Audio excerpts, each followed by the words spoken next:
Today we will be taking a quick look at what is report writing, certain types of report writing, and two of the formats of report writing that is used professionally. What is a report? Basically, a report is a short, sharp, concise document which is written for a particular purpose and audience, mostly within an organization or outside an organization. It generally sets out and analyzes a situation or a problem, often making recommendations for future action. Recommendations are made only if asked for. Otherwise, these reports only report the situation and the observations and conclude upon it. It's a factual paper and needs to be clear and well structured. There are some types of reports that we will be covering.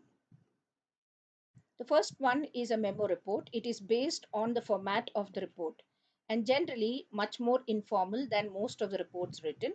This is generally written within the organization and within especially the department and meant for the immediate superior. Letter report is a more formal report that is written within an organization or outside an organization by an individual and generally carries all the formal structures of a letter. Committee report is a report that is written by a group of individuals who have been formed into a committee to either study a problem or to carry out extensive feasibility study and or investigate a particular problem or incident and make a report along with recommendations and submit it to the higher authorities. A book report is a report which runs longer than 20 pages. Generally, these kind of reports are written after extensive studies that are carried out or extensive investigation that is carried out over a long period of time. Many a times, government may formulate or create committees which will carry out extensive studies over a period of time and create a report which runs more than 20 pages. Feasibility report is a report that is based on a study that is carried out to find out if a particular solution to a problem is feasible to be implemented or not, or if a particular thing is going to be introduced, will it be feasible or not. Investigative report in an organization is generally carried out when there was a problem or a situation that has come up and it has led to a particular problem. Investigation is carried out to find out the reasons for that particular problem, how it might be avoided in the future, and what solutions can be found to resolve it immediately also. Now we are going to take a look at the format of a report in two particular types, that is memo as well as letter report, which are both individual reports and written by a single person. It has basically 6 sections. The title section is generally the section that carries the name of the addresser and addressee and the date on which the report is written. The terms of reference section generally carries the information about what, who, when, and why of the report. Methodology section carries the primary and secondary sources of information and methods that were employed to get this particular information for gathering and putting the data together and making observations. Findings carry the observations that are based on the information that was gathered and arranged and what did it yield in the end. Recommendations are optional parts of a report and should be included only when the senior who has assigned the work is asking for suggestions or has explicitly stated that recommendations should be made. These are clearly based on the findings that are mentioned in the report and should always follow the same order of arrangement of ideas as it is in the findings. Conclusion is generally based on either the findings. If the recommendations have also been included, then conclusion includes a summary of the recommendations also. Now let's take a quick look at the title section. There is slight difference in how the title section looks in memo format and the letter format.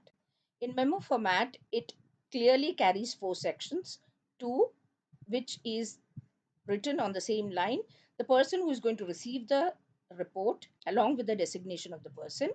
From carries the name of the person who has written the report and the designation of that person. Date and then the subject line which carries report on whatever the particular topic is. In letter format, it follows the upper section of a letter with a proper letterhead, date on the right hand side, the name, designation, and address of the receiver on the left hand side, and the subject following it.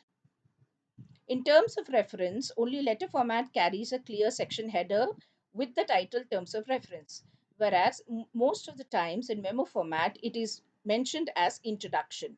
But the content of the introduction as well as the terms of reference in letter format carry the same idea. That is, you mention who asked you to write the report, what is supposed to be the content of the report, why were you asked to carry out the study, when were you asked, and how were you asked, whether through a letter, a call, a meeting, how were you asked to carry out the letter, and what is the deadline of the report submission.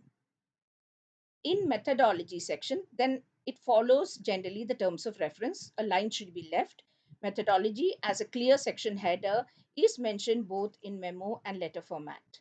It lists all the methods that you have utilized for gathering the information required for making the observations for that particular problem that has been given to you for study. You may use primary and secondary methods depending on what you consider as primary and secondary in that particular case. Various methods like using the internet, library, previous reports written about that particular problem. You may interview people, carry out surveys. You may also make personal observations and visits to find the information required for the problem. All of these have to be very clearly mentioned in a bulleted format in the methodology section, along with the dates on which you carried out that particular method. And if there are important people, their names should also be mentioned in this section. Next comes the findings. In the memo format as well as letter format, again, there is a clear section header for findings, followed by the arrangement of all the observations that you have made based on the information that you have gathered. You will start by mentioning the most relevant and important idea or observation that you have found from the information on the top, followed then to the least important at the bottom. This is arranged so that the reader quickly finds what he needs or what needs to be focused on in the findings section when he or she refers to it. So always use the arrangement of most important to the least important. Use precise short sentences so that the information is gathered by the reader quickly without having to go through a lot of reading. Use graphic representations like charts, bar graphs, and other things wherever required if it eases the information's understanding. Use visual representation wherever required. If there are too many graphs and other things that you have included in visual representation, you can shift the entire thing as appendix to the report. You don't have to include it within the report itself if it breaks the flow of the report. Recommendation section generally follows finding, and again, like I have mentioned previously, it's an optional part of a report. Please remember to include it only if the person who has employed you to do the study clearly mentions that recommendations or suggestions are needed from you. In both, again, the memo and the letter format, recommendation section has a clear section header, and again arranged from the most important to least important in tandem with the findings arrangement of from most important to least important. Each finding that you have made should have a following a recommendation also. So if you have made four findings or four observations, then all the four observations should have four recommendations also. Conclusion or conclusions again should have a clear header section both in the letter and the memo format. Generally, it's a summary based on the findings, and if recommendations have been included, even that is included into the conclusion section. The signature blocks are slightly different for memo format and letter format. Generally, if it is only being sent by email, there will be no signature section in the memo format. Whereas, if it is a hard copy that is being submitted, only a signature will be put at the end of the memo format without any name or other details. In letter format, a proper signature block is always created with a closing like yours truly or something, and signature, the name and designation of the report writer also. Now let's take a quick look at the skeleton or a format of a memo, how it looks on paper. Now, in this particular format, you can notice that some of the sections have been moved around. Like, for example, the conclusion has been placed before the recommendation. Some of the sections have been also retitled. For example, instead of introduction, you have a background. Okay. And the purpose, which should be in the background, has been clearly stated as a separate thing. Methodology has not been mentioned. So, each organization has its own formats of reports. So it's always recommended that if you have to write a report for the first time, you should ask for a sample of the report written by within your organization and follow the format that is given in that particular report, because every organization generally has its own way of dealing with the information and would like certain kind of arrangements in the report to help them to make decisions quickly. So what is given as a sample here is in the video is only a generic report format.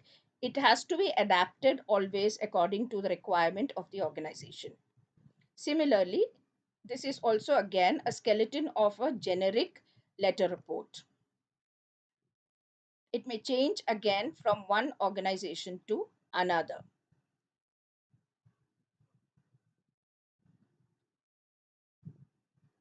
In many places, the date may be placed at the bottom of the report or after the letterhead of the report, as well as at the bottom, because this has been sent only by mail. It does not carry the signature block.